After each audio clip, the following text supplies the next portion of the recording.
Olá! O tema do programa de hoje é a educação de jovens e adultos. Regulamentada pela Lei de Diretrizes e Bases do Ministério da Educação, esta modalidade, conhecida como EJA, atende pessoas com mais de 15 anos que, por algum motivo, não conseguiram completar o ensino fundamental ou ensino médio na idade regulamentar. De acordo com o Censo Escolar da Educação Básica, há quase 4 milhões de estudantes matriculados na educação de jovens e adultos. O maior número, cerca de 1,6 milhão, cursa os anos finais do ensino fundamental. E por que esses alunos estão matriculados nesta modalidade de ensino? Porque eles não conseguiram concluir os estudos na idade regular e porque o número de matrículas na EJA vem caindo. No programa de hoje, vamos mergulhar no universo da educação de jovens e adultos para tentar compreender os principais desafios desta modalidade de ensino.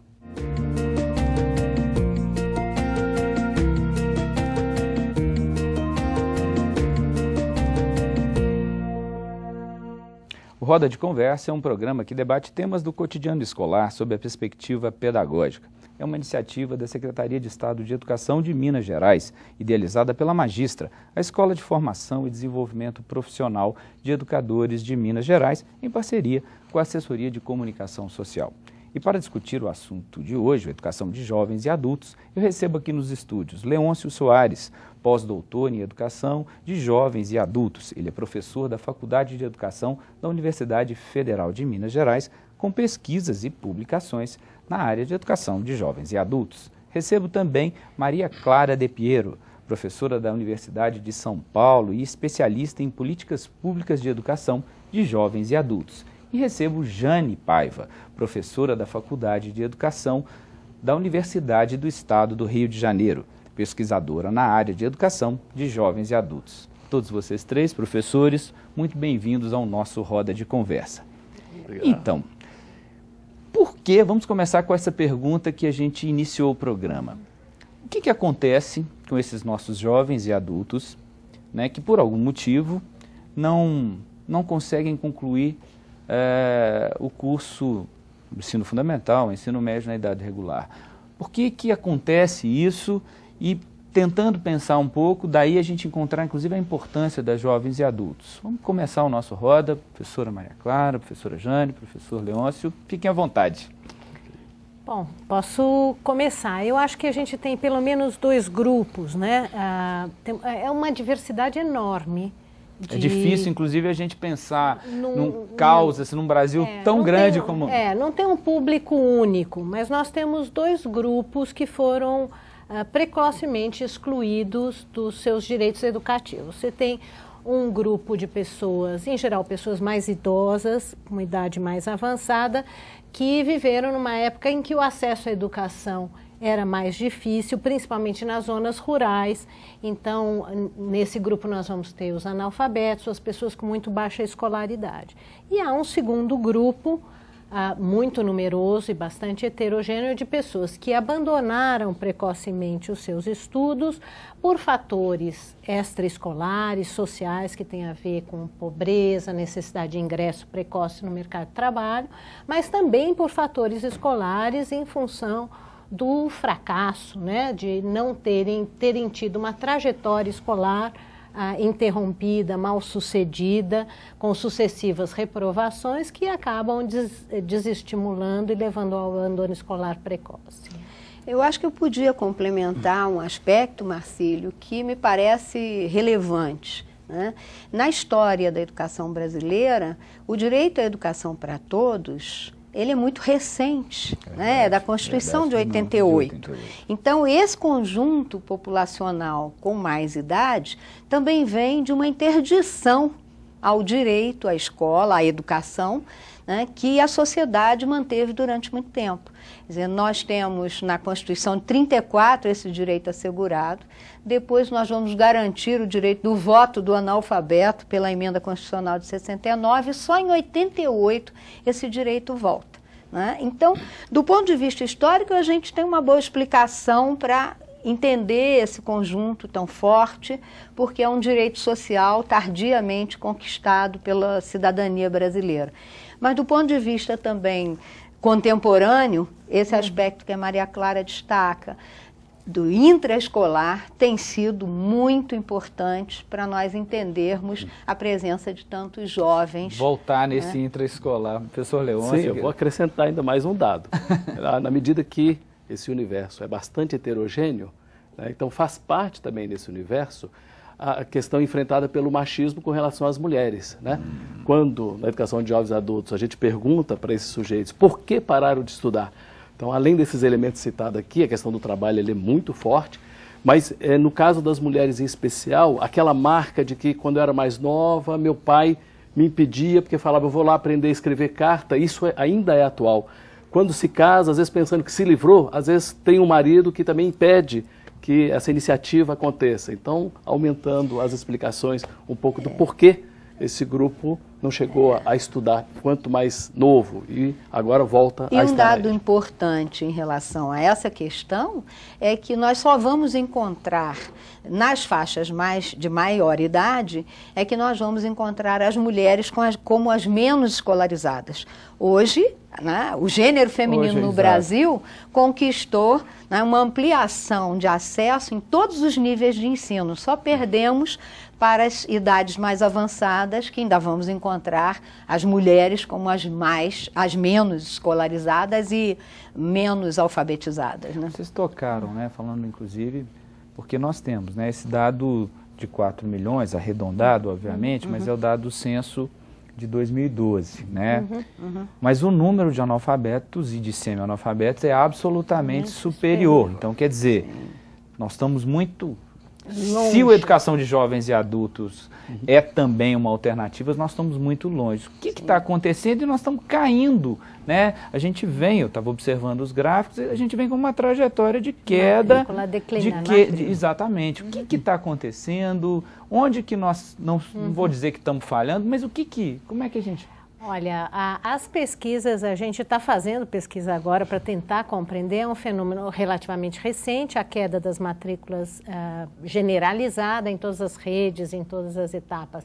Ela é posterior a 2006, mas, primeiro, a educação de jovens e adultos escolar, ela nunca atendeu todo o universo possível. Nós temos hoje cerca de 67 milhões de brasileiros com baixa escolaridade, com uma escolaridade inferior àquela preconizada na lei como o mínimo que todo cidadão teria direito. Então, a gente ainda tem que construir, como a Jane colocou, a cultura do direito à educação. Está na lei, mas ainda não está na cultura. Mas nós temos, a cobertura escolar ainda é muito pequena e a oferta, a minha hipótese é de que há múltiplas razões, mas a razão principal é de que nós estamos oferecendo ainda uma educação de adultos com um modelo muito rígido, muito pouco ainda apropriado, tanto do ponto de vista da forma como é organizado, quanto dos conteúdos escolares, para atender às necessidades educativas dessa diversidade do público. De uma maneira, assim, muito simplificada, está muito descolado, sobretudo para esse público que provavelmente já ingressou no mercado de trabalho ou que já teve outras responsabilidades, essa mulher que... Então, quer dizer, ele não conversa com a realidade dele. Exatamente. Né? Se uma das perguntas que a gente procura fazer para aqueles que procuram a escola é por que pararam, a pergunta que vem em seguida é por que está voltando. E nesse por que está voltando, há um leque aí de expectativas.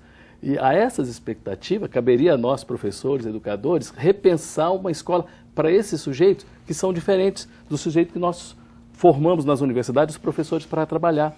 A cultura na educação, formar para trabalhar com criança, ela é muito forte ainda. Esse sujeito ele é invisibilizado nas universidades. Então ele demanda também uma escola que é diferenciada. Uma das marcas dessa escola é a questão da flexibilidade. E aí, nesse sentido, quando Maria Clara fala, o modelo escolar existente, ele se distancia desse público que também é diferente. Então, para esse público que é diferente, necessitamos também de professores diferentes e de escolas diferentes. E eu acho que a gente pode acrescentar um aspecto também, Marcílio, que tem vindo muito agregado à forma como as redes estruturam o sistema escolar, né? A tradição que nós temos é de que as redes trabalham com a ideia de que você só consegue estabelecer a rede de escolas e um sistema de ensino se você trabalhar com a uniformidade de propostas, né? Então, nós abandonamos a possibilidade de trabalhar com a unidade de princípios e de objetivos de entendimentos para trabalhar com a universidade. Então, com a uniformidade. E essa uniformidade acaba matando toda a riqueza que a educação de jovens e adultos tem como modalidade, porque é um modo de fazer diferente, porque você precisa do controle que as secretarias exercem sobre a rede, e isso faz com que você apequene os voos que se pode dar com as propostas pedagógicas, com o currículo, etc. Um dilema difícil, que passa, inclusive, pela discussão da autonomia das unidades acadêmicas, né? Seja em qualquer... mas esse, de forma alguma, é um problema menor, porque você tem redes sistêmicas muito grandes. Isso mesmo. Necessidade de operá-las. O problema é que nós ainda estamos, digamos, quando você fala em educação de jovens e adultos, o que vem ainda... apesar de já termos transitado pelo menos 2 décadas, né, ainda vem aquele modelo do ensino supletivo, que você fala qual é a característica da educação de jovens e adultos se as pessoas só conseguem pensar na aceleração. E não penso... E no aligeiramento. E no aligeiramento. Então, a educação de jovens e adultos é pensada meramente como uma reposição de uma escolaridade não realizada. E isso leva a uma pergunta errada, porque quando você pensa a educação de adultos como reposição, a pergunta, você olha o sujeito e você pergunta, o que é que ele não aprendeu por não ter ido na escola? Né? Então, o campo simbólico é o da perda, você vê um sujeito diminuído, você vê pela negação. E a pergunta correta seria perguntar, o que é que esse indivíduo sabe, quais são os projetos que ele tem para a sua vida presente e futura, e quais são, então, as necessidades de aprendizagem que ele tem, como é que nós podemos organizar um currículo, uma metodologia, uma forma de organização escolar que responda a essas necessidades. Aqui vale a pena, então, a gente citar, né, na medida que Jane, Maria Clara, eu tivemos nosso início na educação pela própria educação de adultos naquele momento, e com o tempo essa área acolhendo a juventude, mas o autor Paulo Freire, que muito tem ajudado, né, no que escreveu, no que viveu, por exemplo, do entendimento desse público, desse sujeito. Não é o sujeito da falta, é o sujeito de um potencial que ao trazer sua expectativa, traz sua bagagem, traz seu conhecimento.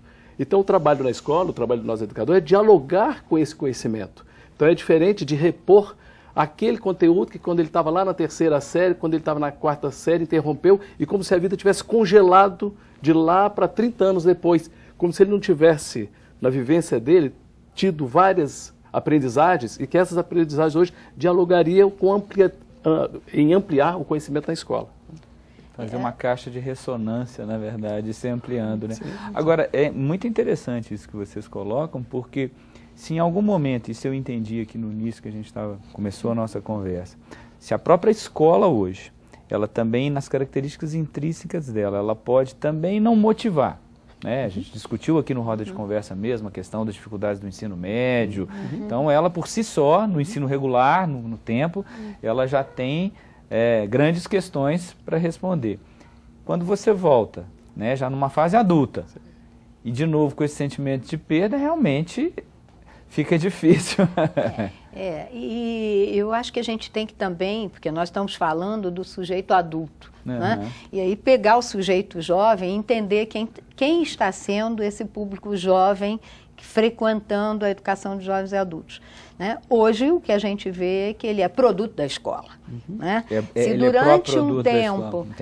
durante um tempo ele era um interditado, né? Hoje, basicamente, ele é produto da escola. Isso tem muitas implicações, né? A primeira implicação, e Maria Clara vai ter dados aí contundentes do ponto de vista dos gastos com a educação, dos investimentos na educação, porque você gasta 2 vezes com o mesmo sujeito e muitas vezes essa segunda vez, essa escola da segunda chance, ainda não consegue fazer com que ele conclua com êxito. Muitas vezes ele torna a sair aquilo que a gente conhece como evasão, que para nós do campo a gente prefere falar em uma expulsão que a escola promove, são os movimentos da própria educação de adultos, porque ele tem necessidade do cotidiano. Esse percentual ele é alto, gente, na educação de jovens e adultos? De jovens? Tem sido crescente. Crescente. E principalmente nesse segmento que você citou, né? A maior parte da matrícula está exatamente no segundo segmento do ensino fundamental, né? E nessa faixa, você tem um grupo muito jovem. Também no ensino médio, você tem um grupo muito jovem, porque a lei permite que com mais de 18 anos ele frequente o ensino médio na modalidade da educação de jovens e adultos.